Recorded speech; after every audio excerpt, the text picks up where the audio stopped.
Hi guys. तो इस part के स्टार्ट होती है पिछले पार्ट के एंड से। कई दिनों बाद लेडी मार्शल लैला से मिलने के लिए आती हैं और वो उस पर अपनी बेटे के बिल के ऊपर चढ़ने लगती हैं और उससे लड़ाई करना शुरू कर देती हैं। लेकिन लैला भी अपना रुतबा दिखाती है और उससे कहती है कि तुम मुझे एज अ टीचर के तौर पर ट्रीट करो। जैसे ही वो लैला के मुँह से ये सुनती है कि उसकी शादी ड्यूक वेफर से होने वाली है, वो बहुत ही ज़्यादा एकदम से शॉक हो जाती है और उसे समझ नहीं आता कि आखिर इसने ड्यूक को कैसे मैनिपुलेट किया और उसने कैसे उसको राज़ी किया कि वो इससे शादी कर सके। वो लैला को बहुत ही ज़्यादा ताज्जुब भरी निगाहों से देख रही होती है। लैला बड़े ही रोब अंदाज से उसको कहती है कि मैं इस वक्त तुम्हें यहाँ पर एक ऑफ़र देने के लिए आई हूँ। जैसे ही लेडी मार्शल ने ये सुना था कि वो ड्यूक वेफर की होने वाली वाइफ है, तो उसके सारे के सारे अंदाज उसके साथ चेंज हो गए थे और वो घबराहट में उसे रिस्पेक्ट देते हुए कहती है, तो आप क्या चाहती हैं, आप मुझे क्या ऑफ़र करना चाहती हैं। उसके सडन चेंज होने वाले एटीट्यूड को देखकर विला भी समझ जाती है कि वो आखिर किस किस्म की लेडी है। लैला उससे कहती है कि इस जगह पर दो चीज़ें मौजूद है जो कि मुझे आपसे चाहिए।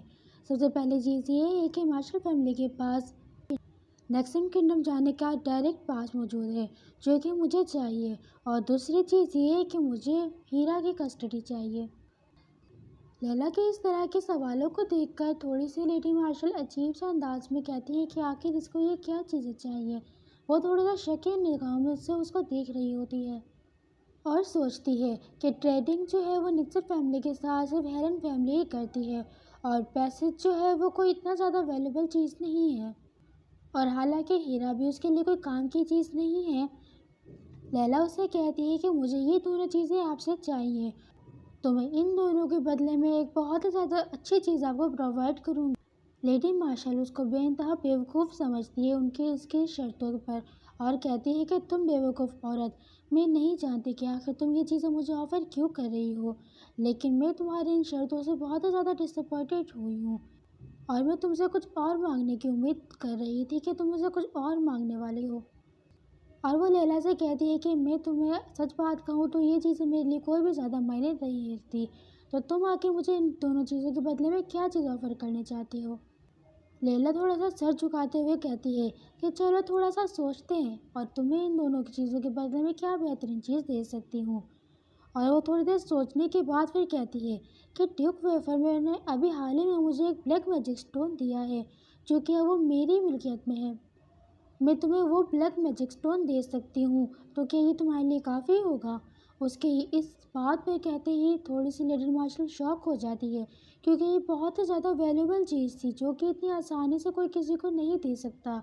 लेकिन लैला ने उसको इतनी आसानी से ये दोनों चीज़ों के बदले में दे दी जो कि उसके लिए कोई ज़्यादा काम की चीज़ तो नहीं थी।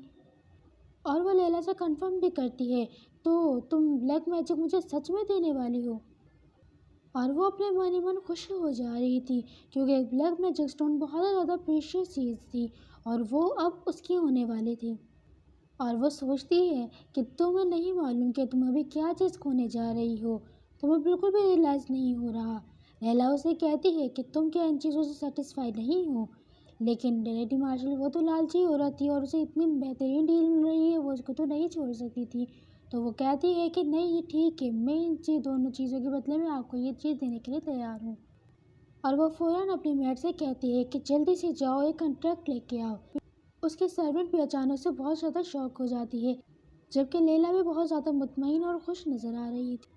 इसके बाद सीन शिफ्ट होता है और हमें लैला का मेंशन दिखाया जाता है कि वो अपने मेंशन में वापस आ गई है और वो अपने डेस्क पर बैठी हुई सोच रही होती है कि अभी हाल ही में जो भी अर्जेंटली मैटर थे वो मैंने सारे सेटल कर लिए हैं, और अभी वो इस बात की फ़िक्र में होती है कि आखिर वो हीरा को अपनी दोबारा शादी के बारे में कैसे बताएगी। और सोच सोच के अपना सर पकड़ी जा रही होती है और फिर वो सोचती है और वो उसके बारे में काफ़ी सारे प्लान्स भी बनाने लगती है। प्लान नंबर 1, वो सबसे पहले विक्टर को हीरा से मिलाएगी और डायरेक्ट उसको कहेगी ये तुम्हारा होने वाला फादर है, तो चलो जल्दी से इसको हेलो करो। लेकिन फिर लैला इसको झटकते हुए कहती है कि ये बहुत ही ज़्यादा जल्दी हो जाएगा, चलो प्लान नंबर 2 के बारे में सोचते हैं। वो हीरा के पास रोती हुई जाएगी और उसके सामने डबल ड्रामा करेगी और उसे कहेगी कि मुझे माफ़ कर देना कि मैं अभी हाल ही में तुम्हारे सामने इतनी ज़्यादा चेंज हुई हूँ जिसकी वजह से और मैं इस वजह से काफ़ी ज़्यादा गिल्टी थी, तो मैंने तुम्हारे लिए एक बहुत ही ज़्यादा बेहतरीन फादर का इंतखाब किया है। और लगभग एक साल तक तुम मुझे नहीं देख पाओगे। फिर वो अपना मुंह खुद दबाते हुए कहती है कि नहीं, ये बिल्कुल किसी नॉनसेंस की तरह साउंड कर रहा है। और वो बहुत ज़्यादा सोच फिक्र में होती है और वो अपने सर पर हाथ रखते हुए कहती है कि अभी हाल ही में जो कुछ भी जा रहा था वो बहुत ही ज़्यादा स्मूथली जा रहा था, लेकिन ये सब कुछ ये बहुत ही ज़्यादा चैलेंजिंग है।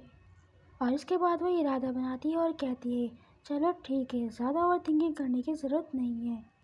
सबसे बेहतरीन चीज़ ये है कि सच्चे रहो और सीधा स्ट्रेट फॉरवर्ड रहो और उसे अपनी तरफ कन्विंस करने की कोशिश करो।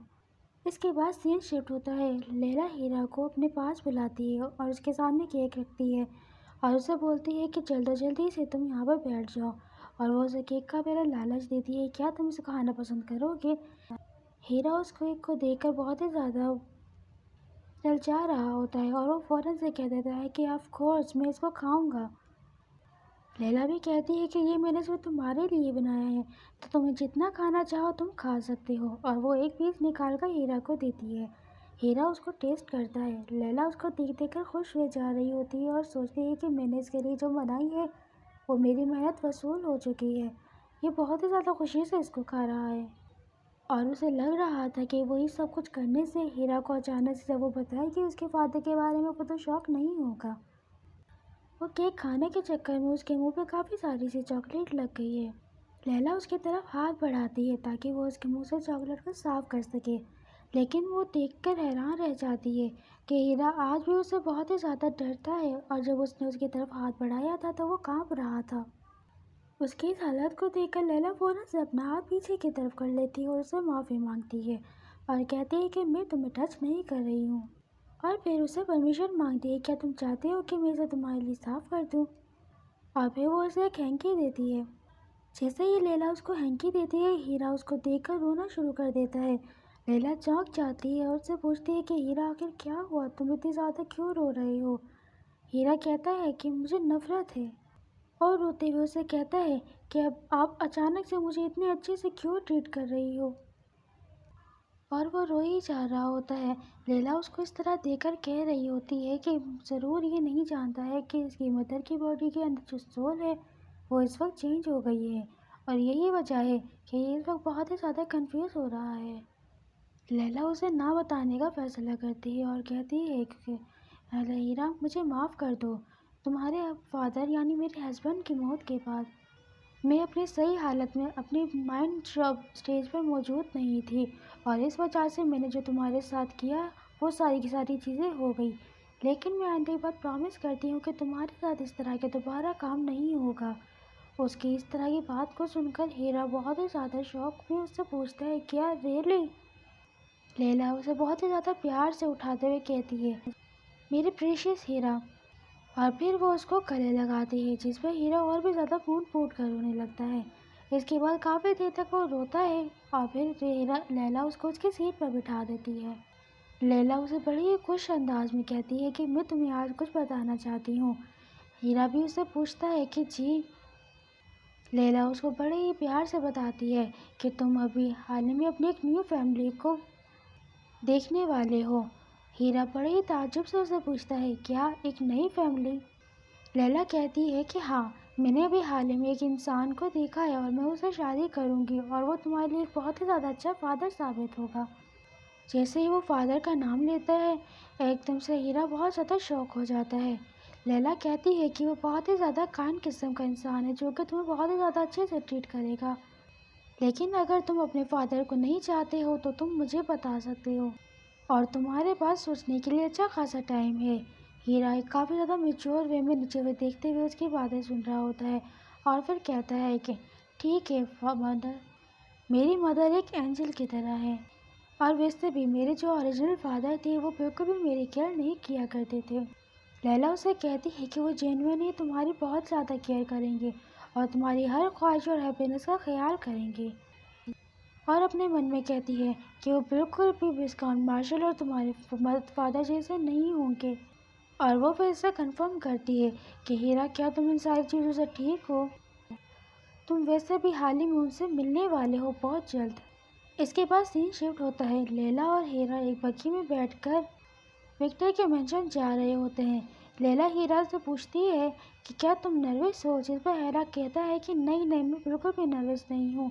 लेकिन उसके अंदाज़ा बयान से लग रहा था कि वो काफ़ी ज़्यादा नर्वस लग रहा है। लैला उसके इस आंसर को देखकर वो हंस देती है और अपने मन में कहती है कि ये कितना ज़्यादा क्यूट है और ये इस वक्त बहुत ही ज़्यादा नर्वस लग रहा है। इतने में वो विक्टर के पास पहुंच जाता है। विक्टर उसे बड़े ही प्यार से अपने मेंशन में वेलकम करता है।